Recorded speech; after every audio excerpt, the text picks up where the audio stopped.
ഒരു സമൂഹം അതിൻ്റെ വലിയ പ്രതിസന്ധിയിലൂടെ കടന്നു പോകുമ്പോഴാണ് ഒരു മികച്ച നേതാവിൻ്റെ ഉദയമുണ്ടാകുന്നത്. അല്ലെങ്കിൽ ഭരിക്കുന്ന ഭരണകർത്താക്കളുടെ മികവ് തെളിയണമെങ്കിൽ സംസ്ഥാനമോ രാജ്യമോ വലിയ പ്രതിസന്ധിയെ അഭിമുഖീകരിക്കേണ്ടതുണ്ട്. അതിന് നേർ വിപരീതമായി ഭരിക്കുന്നത് കഴിവുകെട്ട ഭരണാധികാരികളാണെന്ന് മനസ്സിലാക്കാനും ഇത്തരം സാഹചര്യങ്ങൾ തന്നെ ധാരാളം.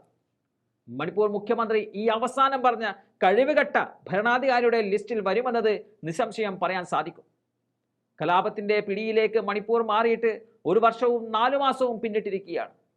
ഇതുവരെ കലാപത്തിനെതിരെ ഒരു ചെറുവിരൽ പോലും അനക്കാൻ മണിപ്പൂർ മുഖ്യമന്ത്രി എൻ ബിരേൻ സിംഗിന് സാധിച്ചിരുന്നില്ല. ഒടുവിൽ ക്ഷമയുടെ നെല്ലിപ്പലകയും കടന്ന BJP MLA ബിരേൻ സിംഗിനോട് രാജിവെച്ച് വേറെ വല്ല പണിക്കും പോകാൻ ആവശ്യപ്പെട്ടിരിക്കുകയാണ്. കഴിഞ്ഞ ദിവസം ഗുവാഹത്തി ഹൈക്കോടതിയിലെ മുൻ ചീഫ് ജസ്റ്റിസ് ആയിരുന്ന അജയ് ലാംബയുടെ നേതൃത്വത്തിലുള്ള അന്വേഷണ കമ്മീഷന് മുമ്പാകെ തെളിവായി സമർപ്പിച്ച ഓഡിയോ ടേപ്പുകൾ ദേശീയ മാധ്യമങ്ങൾ പുറത്തുവിട്ടിരുന്നു. മുഖ്യമന്ത്രി എൻ ബിരേൻ സിംഗിന് 2023 മെയ് 3 മുതൽ സംസ്ഥാനത്ത് ആളിപ്പടർന്ന വംശീയ കലാപത്തിൽ പങ്കുണ്ടെന്ന് തെളിയിക്കുന്ന വിവരങ്ങൾ ഓഡിയോ ടാപ്പിലുണ്ടെന്ന് തെളിവായി ഹാജരാക്കിയവർ അവകാശപ്പെടുന്നുണ്ട്. ഈ വിവരങ്ങൾ പുറത്തു വന്നതോടുകൂടിയാണ് MLA ക്ഷമ നശിച്ചത്. ടാപ്പ് പുറത്തു വന്നതിന് പിന്നാലെ മുഖ്യമന്ത്രിയെ അധികാരത്തിൽ നിന്നും പുറത്താക്കാൻ ആവശ്യപ്പെട്ട് 10 MLA ഇപ്പോൾ രംഗത്തെത്തിയിട്ടുണ്ട്. 10 പേരിൽ 9 പേരും സംസ്ഥാനത്തെ കുക്കി സമുദായത്തിൽ നിന്നുള്ള BJP MLA. ഇപ്പോൾ പുറത്തു വന്നിരിക്കുന്ന 48 മിനിറ്റ് ദൈർഘ്യമുള്ള ഓഡിയോ റെക്കോർഡിംഗ് ചെയ്തത് കലാപത്തിന്റെ നാളുകളിൽ മുഖ്യമന്ത്രി നേരിട്ടെത്തിയ ഒരു മീറ്റിംഗിൽ വെച്ചാണെന്ന് സാക്ഷികൾ പറയുന്നുണ്ട്. മുഖ്യമന്ത്രി തന്നെ കേൾക്കാൻ എത്തിയവരെ ആശ്വസിപ്പിക്കുന്നത് വ്യക്തമായി കേൾക്കാം. കേന്ദ്ര ഏജൻസികൾ വിളിക്കുമ്പോൾ പെട്ടെന്ന് പ്രതികരിക്കരുതെന്നും അതിനാൽ ഇടപെടാൻ സമയമുണ്ടാകുമെന്നും മുഖ്യമന്ത്രി തന്നെ കാണാൻ എത്തിയവരോട് പറയുന്നതായും ഓഡിയോ ക്ലിപ്പിലുണ്ട്. 2023 ഓഗസ്റ്റ് 7 കുക്കി സ്റ്റുഡൻസ് ഓർഗനൈസേഷൻ വിളിച്ചു ചേർത്ത പത്രസമ്മേളനത്തിൽ ഒരു ഓഡിയോ ക്ലിപ്പ് പങ്കുവച്ചിരുന്നു.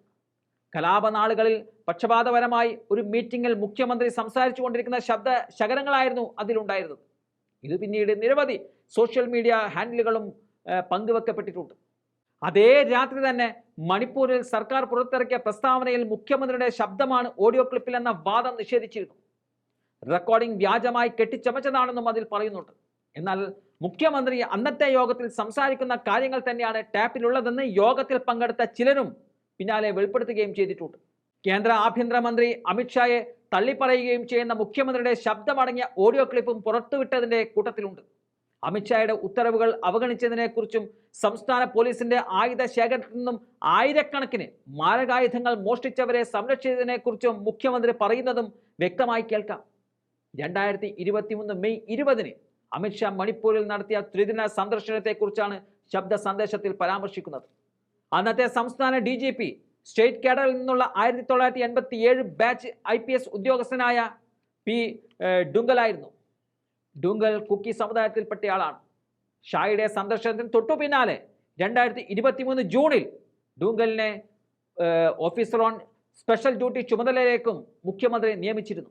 ഇതെല്ലാം ചൂണ്ടിക്കാട്ടിയാണ് MLA മുഖ്യമന്ത്രിയുടെ രാജി ആവശ്യപ്പെട്ടുകൊണ്ട് തെരുവിലേക്ക് ഇപ്പോൾ ഇറങ്ങിയിരിക്കുന്നത്.